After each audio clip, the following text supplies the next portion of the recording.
This episode of the Beer Bound Podcast is brought to you by Rolling Hops Beer Tours.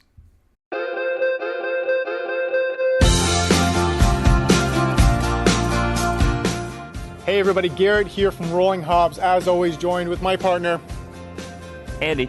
We're here to tell you guys about our virtual craft beer tour offering. With what's going on in the world, unfortunately, we haven't been able to run our historical craft walking beer tour, so we've pivoted to taking the virtual experience of craft beer directly to you guys. Wonderful for team building events, corporate events, even just a night out or in, for that matter, with your friends and family. And we're doing this online. Have any questions about the beer tours or want us to tailor make an event for you? Just shoot us an email or send us a message on any form of social media. Rolling Hops, you can find us everywhere.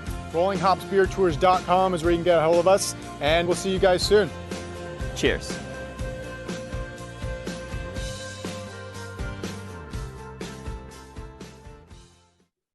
Welcome, everyone, to another episode of the Beer Bound Podcast. We're excited to be joined by Joanne Richter, co-founder of the Second Wedge Brewing Co.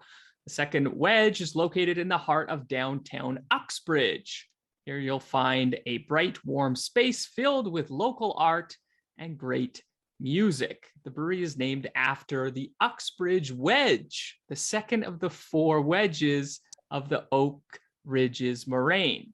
It's a landscape of roller coaster hills that's ideal for cycling, running, hiking, and riding. We look forward to learning about this dynamic brewery and all it has to offer. So without further ado, we welcome Joanne to the Beer Bound Podcast. Hello, Joanne. Hello. Welcome. Hello. How are you all?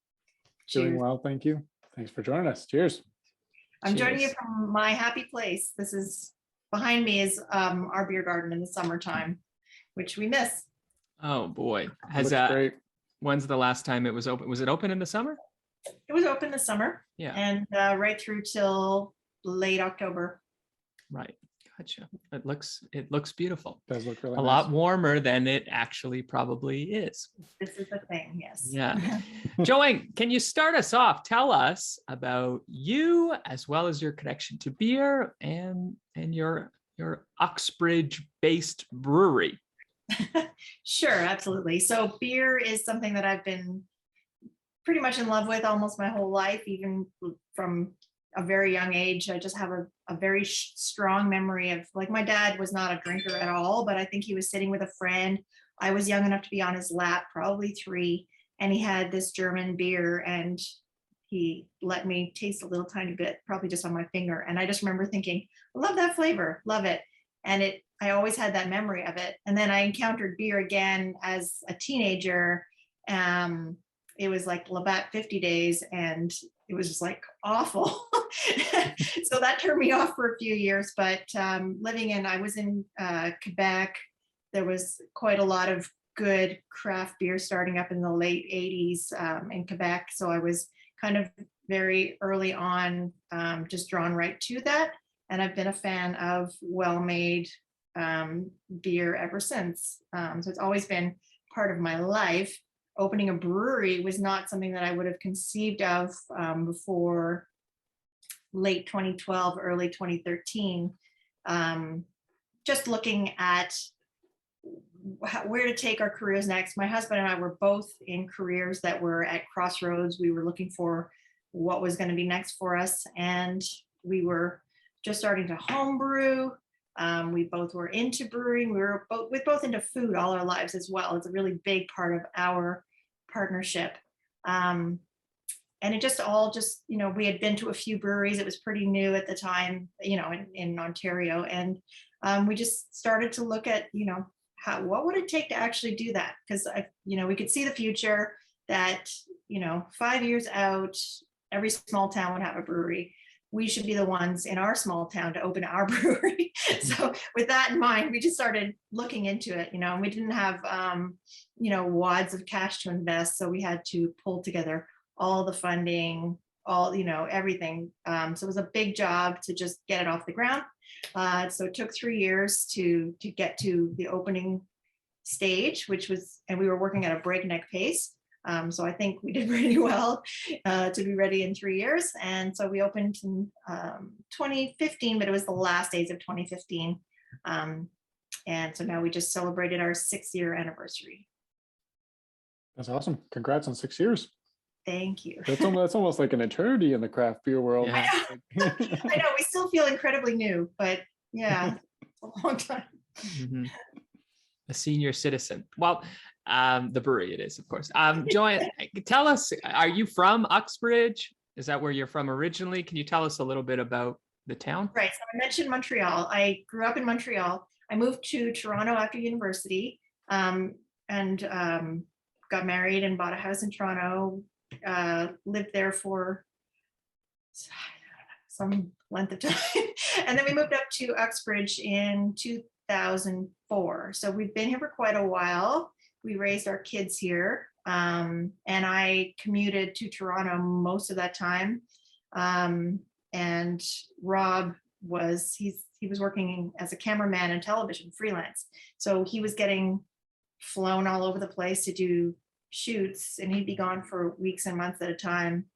And I was doing a lot of, for a time I was doing work from home, and then I started commuting back to the city. So but the commute was starting to get to me. The commute and just kind of the future of the work that I was doing did not seem secure, I guess. And the industry that Rob was working in was really changing. And so for a lot of reasons, we just thought, let's do something in our town. Let's try to create something great in our town to make it a more wonderful place to live. And so that was definitely behind what we were doing. Yeah, it's interesting. So you in 2015 is when your doors open. Yeah. And you said it took about 3 years of preparation at breakneck speed. Yeah. So prior to say 2012, so you, as well as your husband, you didn't have any actual experience of running a brewery, of working in a brewery, nothing like that? Absolutely nothing, which sounds crazy. But we don't brew the beer here at the brewery. We brought in people who know what they're doing. Home brewing is wonderful, but we were not equipped to take it from home brewing to this level at all. We wanted to make sure that we could focus on running the business, because that's what our skills are, managing people and running businesses. And then, we brought in people smarter and better than us to do a lot of the tasks that we were not equipped to do. Delegation. Absolutely. Yeah, no, very smart. So, okay. So is it fair to say that you looked at this with a macro lens and predicted quite rightfully that, okay, craft beer is booming, it's growing at an exponential pace. Probably we're going to have a craft brewery, like you said, in every small town all across the country. So you said, okay, we have to be first in our town of Uxbridge. That was kind of the main thesis. That was the main thing. Yeah. And basically, like, I knew a lot about beer and I was learning more all the time. I mentioned earlier before we started that I'm definitely a nerdy person. I'm really into the science of it and the history of it. And I've been immersing myself into it a lot, so if anyone was going to open a brewery in my town, it should be me. That was how we felt about it. So then it was just sort of, how do we get there? And there was so much research that had to be done. And we met so many people, and I read so many books and, just immerse myself. And, so there's so many aspects to opening a brewery. Obviously, the first and foremost thing is that you're going to have really good beer, make sure that you have everything in place for that. But, just all the financial planning of it is huge. It was a big project. It was like, I always said, it was like getting married, buying a house, and having a baby all at the same time. Definitely felt like that. Right. So being the founder of the brewery, since the brewery opened, so you said 6 years of operation, I guess, is that right? Yeah. So since then, has your role within the brewery, has that sort of stagnated? Has it changed a little bit? Have you maybe dipped your feet in a little bit with brewing at all, or you're just at the helm managing the steering of the ship? I wish I could say I was in the brewery. No, we have wonderful people working in the brewery. I am not one of them. But I still have plans to do a Joanne Brew Day one of these days. I was going to be doing something for the Society of Beer Drinking Ladies. There was going to be an event at the end of the Ontario Craft Brewers Conference in February, but that just got that got pushed, right? Again, got postponed again. So I was looking forward to it. I had the beer all planned out, and I was going to be masterminding it from start to finish. However, my job here is very much the mundane, sitting at a desk and just doing all the paperwork. I do all the social media. I do the HR. There's a lot of daily grind stuff that is involved sitting in front of a computer. Has that changed? So with the pandemic, a lot of what was supposed to happen for our company kind of went into a stagnant point, and we're just hoping to break out of that now and start to expand our roles, and maybe I can shift out of more of the weeds of the company and do a lot more of the leading of the company. So that's what we're working towards, transitioning me out of the sitting at a desk, getting square eyeballs, looking at spreadsheets all day long, and doing more of the, sort of the big picture stuff and pushing us out as a company. Cool. Well, I guess, having experience in everything, and again, natural progression of the company, and that's good. Good to move forward with it. I'm curious because Andy mentioned in the intro earlier about the Oak Ridges Moraine. So I had to Google that before jumping on here. I had no idea what it was. So maybe you could tell us a little bit about that, since it's the part of the name, the Second Wedge. It's huge, and that's an important thing for us when we opened the brewery, was to try to connect. So to try to bring some tourism into our downtown. Our brewery is located in downtown Uxbridge, which is a very small downtown, and we're actually kind of at the end of our little historic shopping street. There's an old feed mill at the corner and an old historic train, and we're just kind of tucked in behind there. So when you're sitting in the beer garden that you can see behind me, across the road is the old train utility buildings and the old mill and the trucks. So it's kind of like rustic industrial in a way, and this is all kind of like in our downtown. So long story short, trying to bring people into that downtown and keep the little small independent business strip of our town thriving by bringing people in. A lot of people come to our area to use our trails because of that beautiful rolling landscape that the Oak Ridges Moraine provides, but then don't come into town for any reason. They kind of come in, they get their bikes off, they go for a big ride, and then go back to the next town over, or whatever it is. So we were kind of noticing that there were a lot of people near us, but not coming in. So we thought if we had a name that kind of appealed to those people who were coming out to use that trail and spoke to them, would help draw them to us. Hey, we have beer, and then come and explore our whole downtown. And I think it's actually been pretty effective. So we do have a beautiful, beautiful area. Uxbridge is actually known as the trail capital of Canada, even though we are not Banff. We're not. It's a beautiful area. It's not the Rockies, but we have great trails for cycling and hiking and running and all that sort of thing. We always try to encourage people, enjoy the trails, come see us. We're dog friendly. We're a great place to just come and relax afterwards. So it's been nice. And since we opened, there have been 2 cideries that have also opened in our area. So we are getting more of kind of a body of tourism coming in every summer, which is great. Awesome. That's good. Yeah, I think I've only ever really driven through Uxbridge. So I definitely, Andy, I always say we have to explore a little bit of this little paradise of Ontario that we live in, and definitely have to make a trip up there and see all the trails. But I guess to that effect, you said you're trying to bring in some of those folks that are on the trails and bike riding and things like that. Does that ever play into the beer? Like maybe making some beer that is more, I don't know, trail rider friendly or anything to that effect?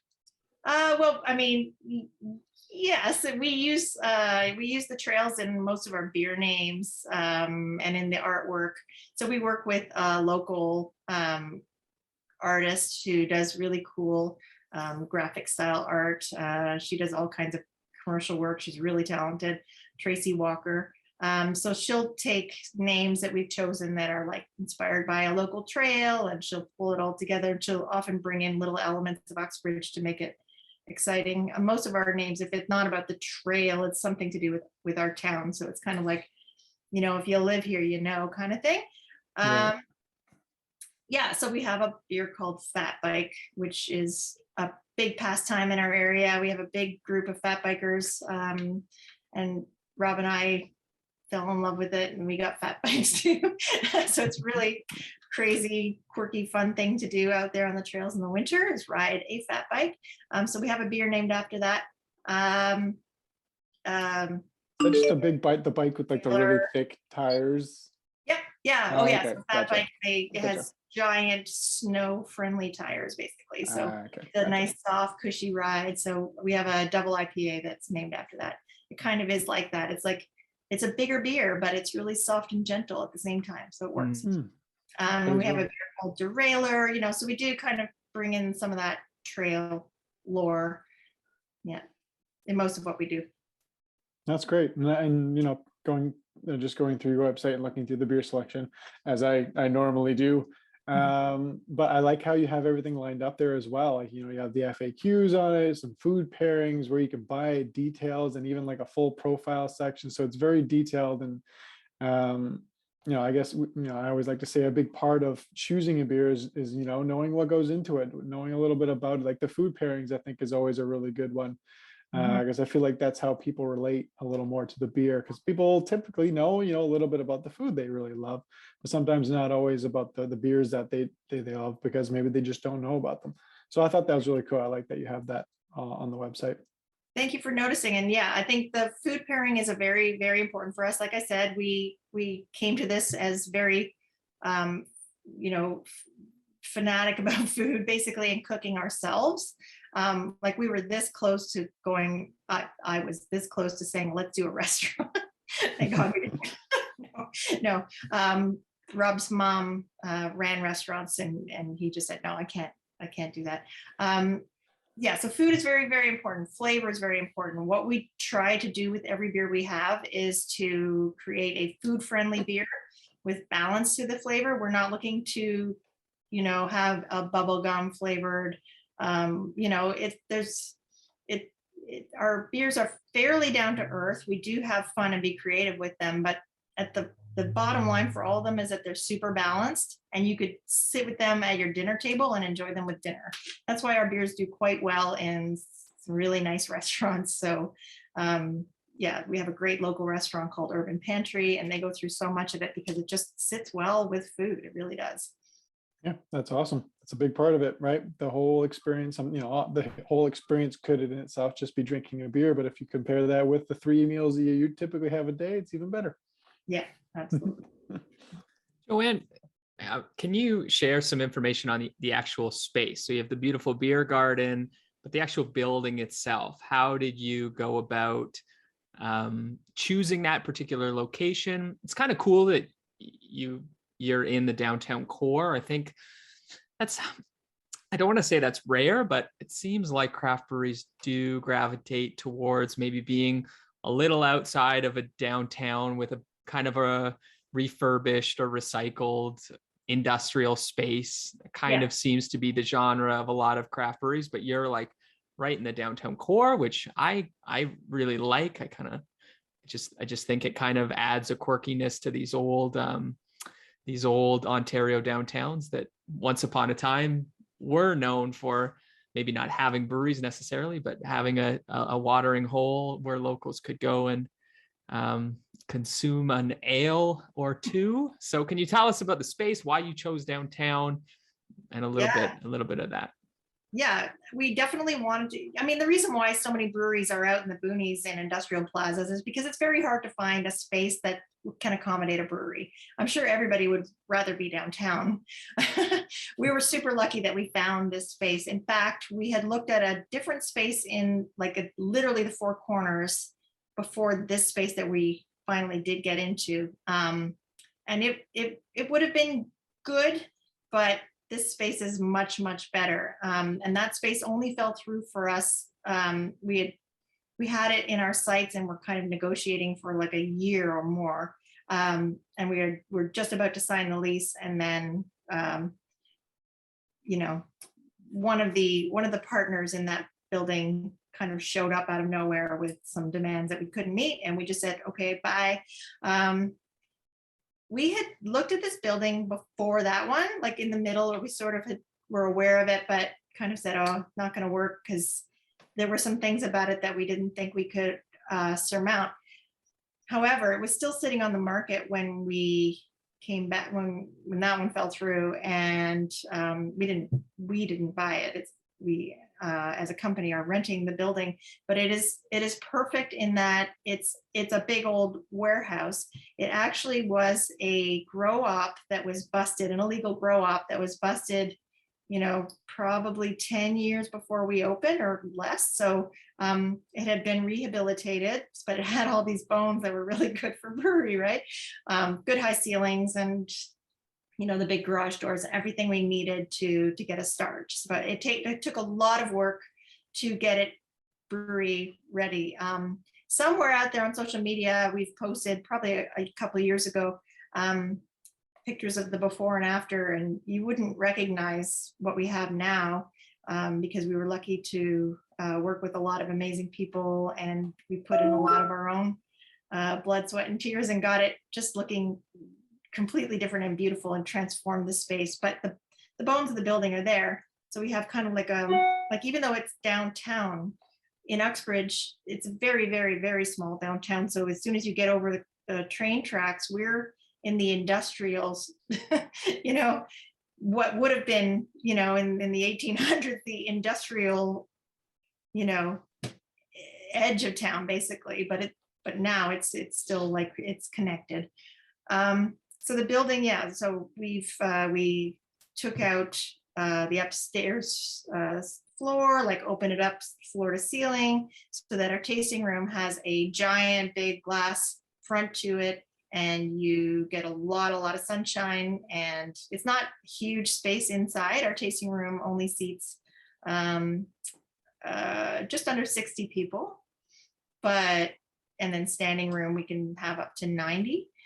So it's not huge, but it's big enough for us to have the live music that we love and bring in art from the local community. We have rotating art shows that we change out probably every 6 weeks to 2 months. We bring in new artists and we just display their art, and they can sell it. People can buy it. They just go to the artist and they can make a sale. So that's great. Cool. Yeah, and then the outdoor space is really important, of course. But being in Canada, it's only there for us for part of the year. Limited, yeah. Very limited, but we make the most of it. So what you see behind me is our original beer garden, and just over the hedge on this side. When we first opened the beer garden, that was all just parking. But then with the pandemic, we took that whole section and we got a temporary patio extension, and then last summer we made it permanent. So it is now kind of like the other half of our beer garden. So we have the wood hood, and we have the stone zone, and we have a whole lot of picnic tables and furniture outside, so we can seat quite a lot of people outside. Yeah, it looks beautiful. I've seen a few pictures, including that one. That's your lovely background. Mm-hmm. And I think I was reading on your site, and correct me if I'm wrong, it's like it was designed and there's like an edible portion of it. Is that right? Yeah. So all of the plants. So we worked with Foggy River Farm. They're a local landscape design company, and they also grow herbs and all that sort of thing. So we worked with them and a local woodworker, and together it all came together every plant that was planted can be used in beer, basically. Like that's the theme behind it. So it truly is a beer garden. It's not just a garden to drink beer, but you could actually brew with any of the ingredients from any of the, so there's a lot of different fruits that grow in there, cherries and grapes, and there's elderberries and just trying to think what else. We've got strawberries and lots of herbs and that sort of thing. So it's beautiful. It really is. Have you used much of it in brews already, or is it taking some time to sort of grow and mature? Well, everything's quite mature now. By the third year, it was all coming in really beautifully. So now it's like keeping it from overgrowing the space. But the quantities of fruits and ingredients that we get from it are not enough for like a full batch of beer that we would make, because we have a 15 hectoliter system, but it's perfect for the pilot size brews that we do. And when we do pilot, we use an old home brew system basically. And we can do, like 100 liters of a beer with our cherries, which, we do every year. We do something with our cherries. We can always just like pick and use it in something or other. So yeah, we've definitely used cherries. We've done spruce tip beers. We've picked all the grapes and they're just waiting for something. They're in our deep freezer. We'll have fun with it all. Joanne, you mentioned that wanting to move out a little bit from the spreadsheet life into more of looking at, I think you said, the big picture stuff. Could you elaborate a little bit on that? I suspect you mean kind of the assessment of growth of the brewery, kind of the future projections of where you intend or where you project you want to focus your efforts towards in order to grow the business. Can you tell us a little bit about that and what you mean? Yeah, sure. I mean, I literally do a lot of the very nitty gritty type work typically now. But I know that, that is definitely something that I want to be delegating out so that I can, because I think, I need to focus on what the actual vision is.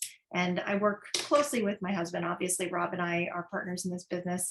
He has really great vision, and I'm usually the one who executes, right? So like, that's just my style. But I think as I mature into this company, I'm also looking to, I'm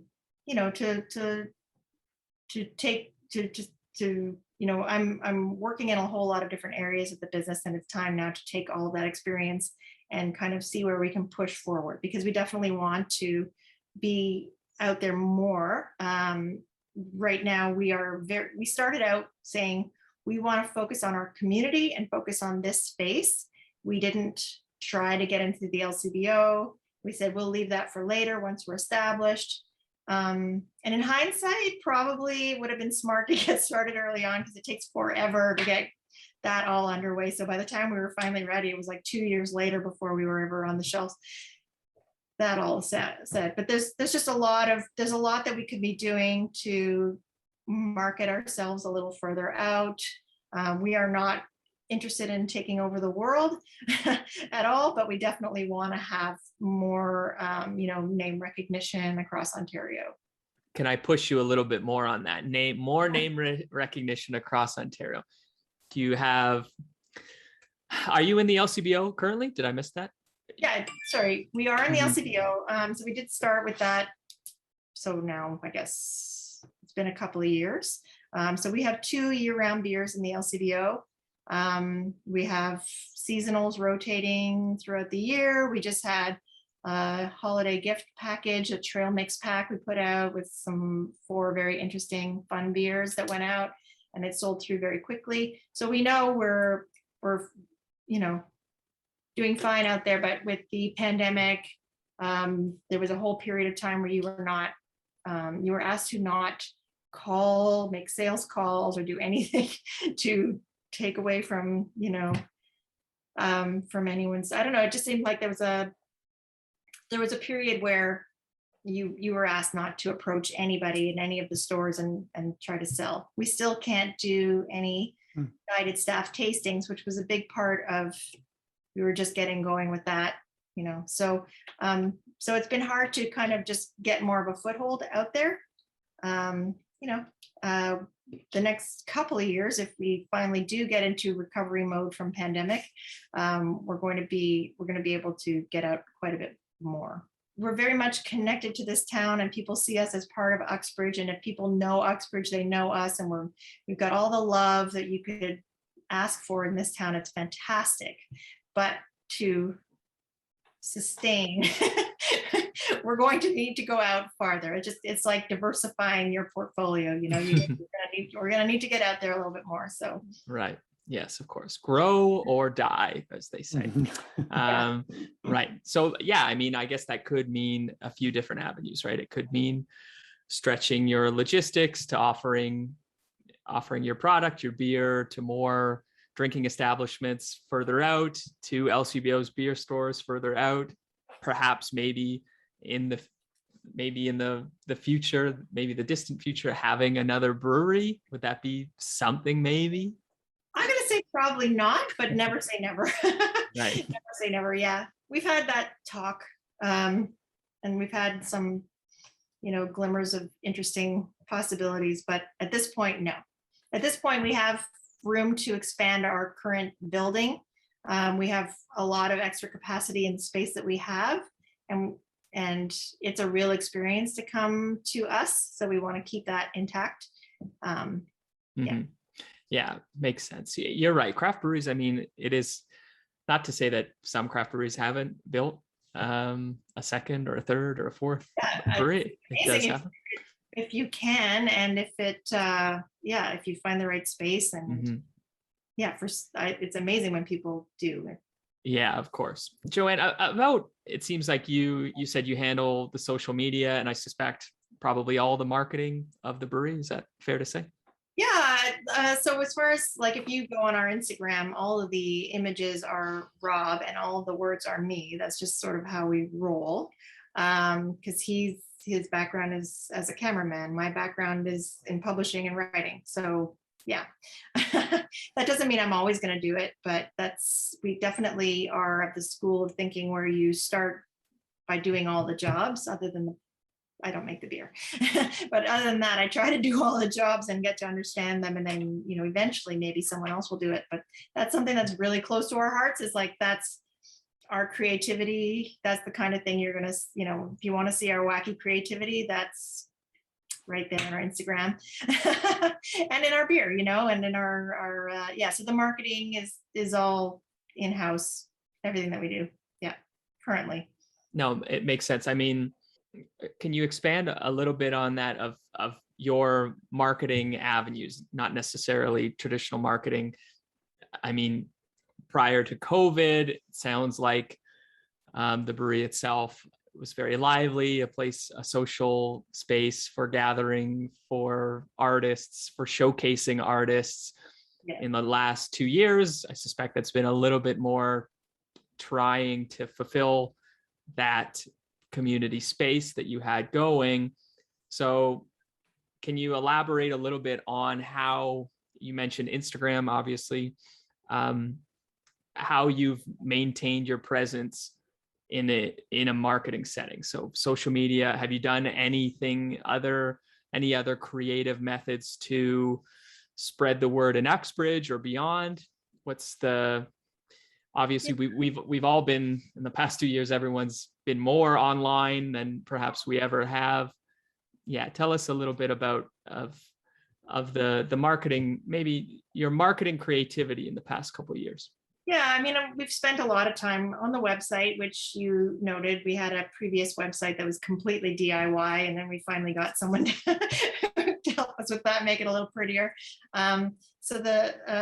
When the pandemic first struck, we were doing things like pulling stunts, like we made what we called a beer slide outside. And that was back in the days when we were like bleaching everything, and it was all like, don't touch. So it's pretty funny now in context, but we've had a little, conveyor belt thing.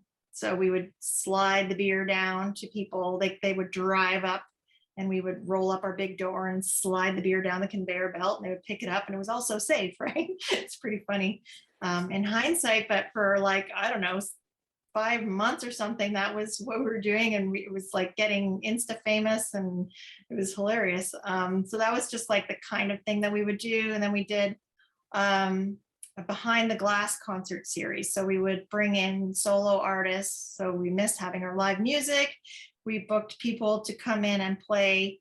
They would play on the other side of the brewery glass window, and we shot it so that you would see them through we were on the other side of the glass. It was all very safe. And then we, put that on Facebook Live or whatever. We did a whole, it was our 5-year anniversary. So December 2020, we put together a whole 2-hour anniversary show featuring, I don't know, probably 10 different amazing musical artists who would normally come and do a big concert for our anniversary. And they came in and they each did 2 songs, and we sat in the brewery and kind of live hosted the whole thing. And that was out there. So just trying to keep up, like, remember, this is what we like to do. Remember, this is why you love us. We try to do as much of that as possible. And then we pulled even wackier stunts in spring of last year. So we got shut down again. We were trying to have the beer garden go through the winter.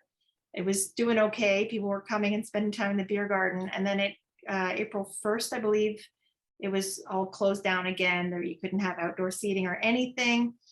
We knew a woman who created sculptures out of mannequins, and like she did art installations out of mannequins.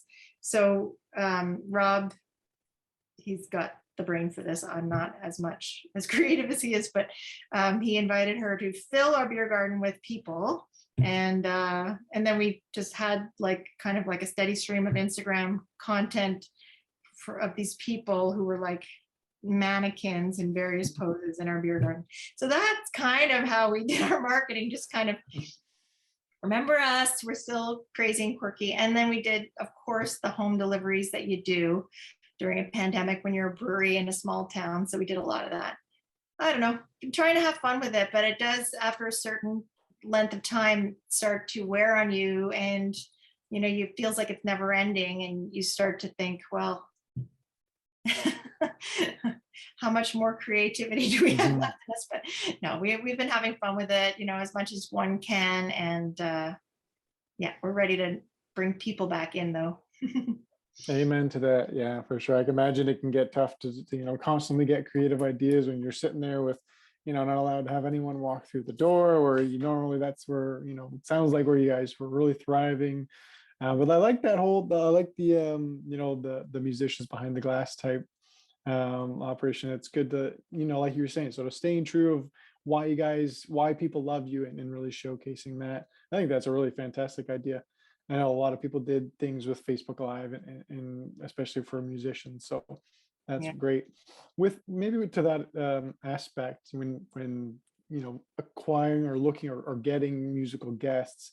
Well, first of all, I'm not even sure how that works. So maybe you can tell us how you sort of make those lineups, and maybe how that has changed, I guess, with some of the Facebook Live and like getting musicians to do that sort of thing, and the availability of musicians. I know it was also very trying on artists. Hugely trying on artists. Like it's been the absolute worst for them. We've got an amazing music community in Uxbridge. It's very tight knit, lots of open mics, lots of really great music teachers. So they're just the talent just keeps bubbling up. It's very interconnected because of the open mics and that sort of thing. So, for us, when we opened, we had people come to us and say, we'd love to play. And we were just like, you sound good, let's give you a try, and we typically have, we have a lot of different music styles. A lot of it is basically like indie, or, because it's acoustic, because the space works for that. But we've had, like 4-piece funk bands, and we've had bluegrass, and you name it, basically all the singer-songwriters, of course. But because it's such an interconnected community, it just it started, and then it snowballed. So we've never had to kind of contact people and say, will you play here? We usually just through word of mouth have people coming to us and asking if we'd be interested in having them play. And we usually do Sunday afternoon stuff, which is a good time slot for a lot of people, especially if they are from out of town. It's easy for them to do a little show and then get on the road and get home safely. So yeah, it's been fantastic. And we've had some great staff over the years too, who are musicians, and, you know, they'll recommend one of their friends. And so we've got a really amazing group of artists who I'm in touch with constantly. And even though through the pandemic, it's been, you know, our calendar, just everything just keeps moving through, like, oh shoot, okay, we're gonna have to cancel you now. Well, how about May? You know, and so we're just like constantly moving people around the calendar. But we have just put our February artists in our events listing. We put it out there, so we're gonna have music again every Sunday starting the first weekend of February when we can. So definitely look forward to that. Hey, did I mention our pizza container? No, I was going to ask about it though. Please tell us more. Yeah. So when we were talking about the beer garden, I was being coy. So the big thing that we added to the beer garden this past fall was a container run by wonderful people who are not us. So another company entirely, who are good friends of ours. Their names are Steve and Megan Lavisa. They run Foundry Restaurant in Port Perry, which is 20 minutes from here. They happen to live in Uxbridge and are big fans of the brewery, and we're big fans of their restaurant. So over the years of working together in a sort of customer licensee relationship, we started joking about having pizza in the beer garden, and it started to just get serious last year because of the pandemic. We just got in touch and said, we need to actually talk about this pizza right now. And they were kind of like at that ready point. So what they did was buy a shipping container, buy a phenomenal proper pizza oven that they had shipped in, buy all of the kitchen equipment and everything. They went through all the permitting process. It is their restaurant that they own on our beer garden property. So it sits right there, a beautiful, brand new, bright blue shipping container. All the doors open completely wide, and you can see the counter and then the big pizza oven behind it. So they finally got to open in September, just after Labor Day last year, and it was enormously popular. It was like the perfect combo. They made the most incredible pizza. Their dough takes 3 days to make, and they were selling out like crazy. So for that tiny short season that we had from Labor Day to, I think they closed down right before or just around Thanksgiving. It was just this fantastic new addition to the beer garden, and it worked so well. So that's coming up again this summer. We're really excited about it. It'll be opening sometime in the spring.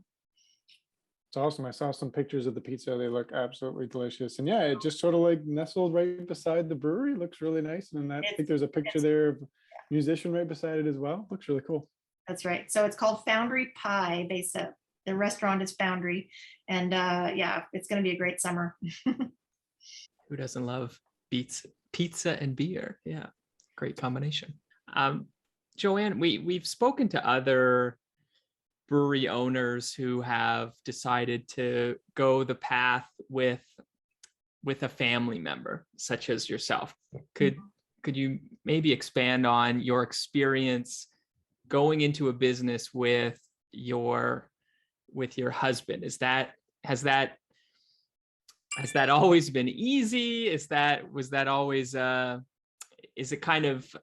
it sometimes perhaps difficult to separate work from home life, or that's sort of how perhaps you've always sort of run things? Maybe expand on the family dynamic of your enterprise. Yeah, it's a great question. So we are together 24/7 all the time. So luckily we enjoy being together. But it's not, it's not like we're like best buds having the time of our lives together all the time. We are working, and, we are we've been married for 27 years or something. So going into this project, I would not have done it if I had not had prior experience working with Rob. Because it's one thing to have a marriage, it's a completely different thing to work together. And I think we worked together very effectively. We did some children's author videos together, where I directed and he shot them, and I, basically produced and directed. And we worked great together. So he's very respectful of me as someone who produces things. So like I said, he's very creative and innovative, and I get things done. So in that capacity, because we know what we're both good at, it works very well. We have to leave town if we want to,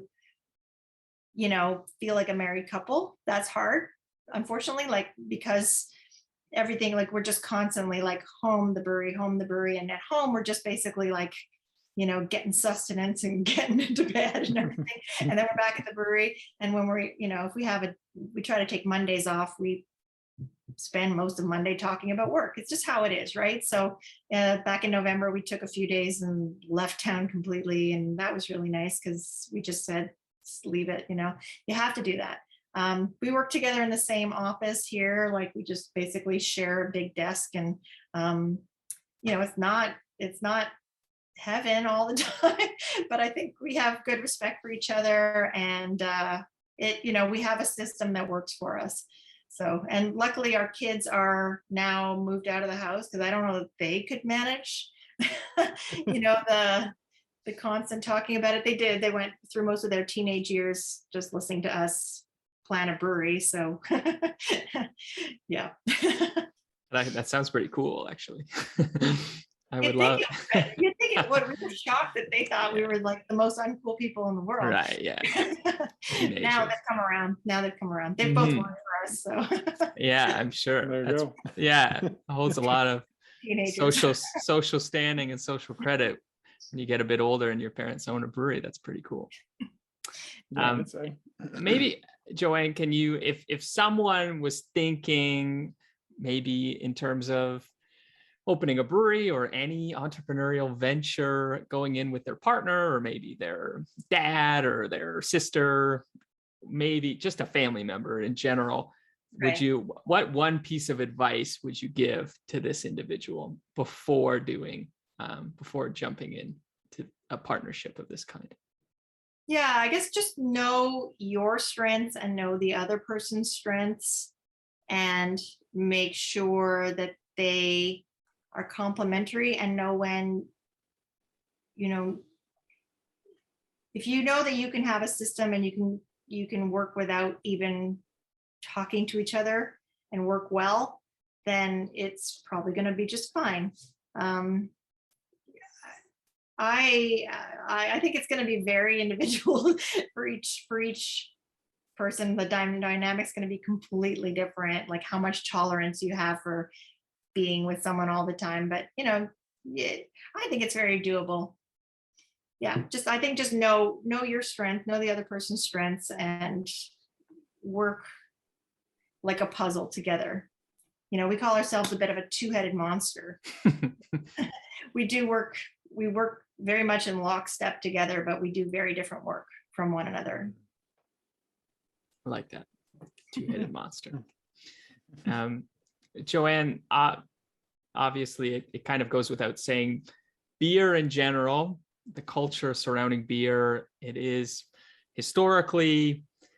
a man-driven beverage, particularly if you look back to the 20th century. Into this century, things are changing, which I think we're all happy about. But maybe can you give us your interpretation of the past 6 years of being a woman owning a brewery? Maybe just that sort of dynamic of, you have this experience in this traditionally male-dominated industry.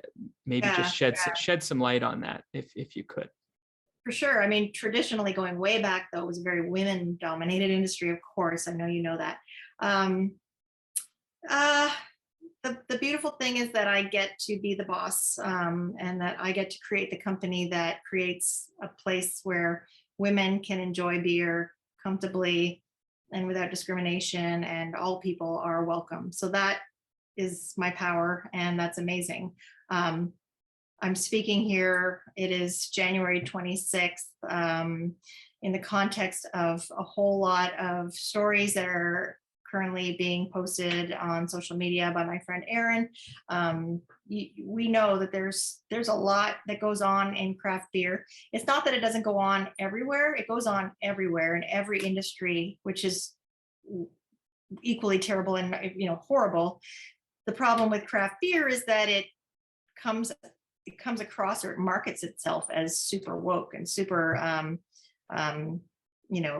so caring so much about equality and diversity. And to me, those are things that really appeal to me. And as an owner, I've been able to actually make these things come true for my company.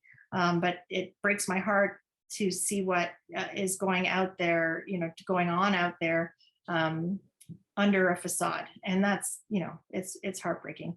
As an owner, I definitely, like every other woman in craft beer, has experienced, working the beer festival and never getting the questions asked to me, even though I'm working with someone who's been with the company for a week and just likes to drink craft beer. I created this company and I know a lot about beer. You want to be talking to me. So that's just, one of the many examples of things. I'm more up in the office and stuff, but just the times when I have worked with customers, you definitely see that as a woman, you are not seen as like, you can't possibly know all of this about beer. I guarantee you, I know a lot about beer, probably more than you. I won't take the attitudes. Like, I will give tours of our brewery and I'll just like blow people's minds with, what I know. And I, maybe because I'm a little bit older, there's a certain respect that's been afforded to me now at this stage of my life, but certainly as a younger woman, it probably would have been very different for me, because I wouldn't have had the confidence, put out there. And it's like, it's like a preying on a weakness, is what I see. Anybody who has a vulnerability, which, typically shows up, for women, younger people, other, right? There's discrimination is directed towards them in a sort of a power play. And it's a horrible thing. It's like a human condition thing. It is pervasive everywhere, and it's horrifying. Not to be a total downer right now, but it is like, this is the condition of life that needs to change. And I think what is most heartbreaking about craft beer is that it does have this veneer of, woohoo, we're here for everyone. And in some cases that's very, very true. And in some cases it is just a veneer, and that, sad. Mm-hmm. Yeah, no, I think you hit it. I think that's just it, is that like in the past year, particularly, not that this past year has been really different, but just a lot of showcasing, particularly stories coming out of the United States as well as in Canada. You're right. I think what shocked individuals, perhaps in a naive way, is that, yeah, craft beer does brand itself as a very tolerant, as a very accepting, as a very a space that touts itself as being an equal, friendly, safe space. And yeah, and you're right. Maybe that it is a little naive to think that, well, it is a business and it does have a history of being sort of focused on one particular gender, and it's kind of hard to get rid of in a short amount of time, I guess. I mean, can I ask, are you optimistic in terms of moving forward? Are you a little bit jaded? Yeah, I have to say I'm a little bit jaded. I am an optimistic person. I think there's obviously the more people talk about things and bring forward the truth, the more opportunity there is for change. But I think as long as there are people for whom it's all about power, who are in the positions of power and who, I think that's the issue, is like if it becomes a power game, I'm in it to win it. That mentality is not healthy for the people surrounding that company. And, breweries are an opportunity to not be like that. Like, I know it's possible because that's something that we do. We have, a culture that we have, brought to light or whatever. We have a culture in our business that we really can feel that it's a safe place. And we are not, like I said, we're not trying to take over the world with our company. We're trying to be a successful business that can pay people decently and, be successful, but we're not in it to win it, basically, and I think it's like, as long as there are people out there who, need to win at any cost, I think you're going to have somebody under their feet getting squished down. So yeah, not at any cost, be successful, but do it respectfully, do it with integrity. Yeah, I guess that's the battle. You're right. There's always someone ready to drop the hammer to get ahead, and the consequences of that are probably not always fully understood, or maybe they are and they just don't care. Yeah, well, that sounds like, breweries like yourself and keeping that integrity. And I feel like that hopefully will be the majority, if not all, of the players in the craft beer going forward, taking that up. I'll continue to be optimistic. It's been a hard week. Yeah, for sure. Yeah. Well, I believe it or not, Joanne, we're coming up on our hour mark, but maybe I'll spin the conversation just quickly to ask you maybe a final point on sort of anything that we can look forward to for 2022, any plans for this summer, any information you can give us and our listeners about what's up for this year. Yeah, well, we're definitely going to be, so we'll have our spring beer in the LCBO coming out in March, Reticent Fox. It's an orange peel pale ale. So that one's really lovely and friendly, and just like a little hint of that fresh orange peel flavor. So that one should be out ideally across Ontario. We're working on that. Then in the summer, the next beer will be High Grass, our lemongrass ginger saison. So this will actually be the third summer in a row that it's coming out into the LCBO. The Pizza Foundry Pie is back for the summer at our place in Uxbridge. Uxbridge and our beer garden continues to be an exciting place to visit all year round. But when you can sit outside, it's phenomenal. And like I said, there are 2 cideries in our area now too that you can visit, plus our great downtown. We are possibly, who knows, going to be at a beer festival near you. So we'll see. There's a lot up in the air still about that. So those are our main plans right now. Also, Springtide Music Festival, if all goes well, is a festival in town in Uxbridge that happens over 3 days. It's planned for Mother's Day weekend. We will be a venue if all goes well. So crossing fingers for that one. That's always a really great festival here in town. Cool. That sounds great. Hopefully we can get to doing all those things. Yeah. You should. I love it. Joanne Richter, thank you so much. Joanne from the Second Wedge Brewing Co. in Uxbridge, downtown Uxbridge, just a stone's throw away really from Toronto. Garrett and I look forward to visiting soon. And Joanne, thanks so much for your time.